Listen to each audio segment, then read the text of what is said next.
Interview party meeting है for Agartala, जो क्योंकि आने वाला म्यूनिसिपल इलेक्शन में अगरतला में त्रिपुरा मौथा भी सोच रहा है कि अगर हम लोग का ग्रेटर त्रिपुरा का फाइट करना है तो ग्रेटर त्रिपुरा अगरतला को छोड़ के तो हो नहीं सकता।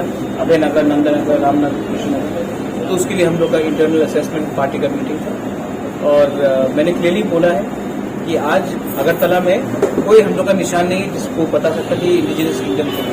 तो अगर हम लोग को दिखाना है कि ग्रेटर त्रिपुरा कैसे होगा तो अगरतला में भी जहाँ में हम लोग का त्रिपुरा से एरियाज है वहाँ में हम लोग को कैंडिडेट देने के लिए सोचना चाहिए, not only for municipal election but also for assembly election, क्योंकि हम लोग का लक्ष्य है कि हम लोग 20 सीट पे 20 सीट से ज्यादा में लड़ेंगे।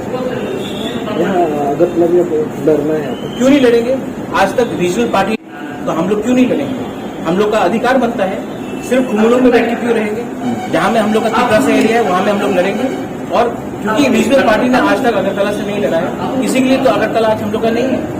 सब जगह में आप जाके देखो, सब जगह में अस्तबल का नाम आपने बदल दिया, पैलेस के सामने कुछ और कर दिया आपने, रास्ते का नाम अलग है। लगता नहीं कि ये हम लोग का एक इंडिजिनस किंगडम था। इसके लिए अगरतला में भी हम लोग लड़ेंगे, हम लोग का एरियाज में हम लोग लड़ेंगे, कोई कम्युनिटी के खिलाफ नहीं लड़ेंगे, लेकिन जरूर हम लोग अपना आइडेंटिटी दिखाने के लिए और एग्जिस्टेंस के लिए। एंड जब तक हम लोग का अगरतला में बेस नहीं होगा, हम लोग का ग्रेटर त्रिपुरा, अभय नगर, नंदनगर, उजैंता पैलेस कैसे होगा, तो हम लोग लड़ेंगे।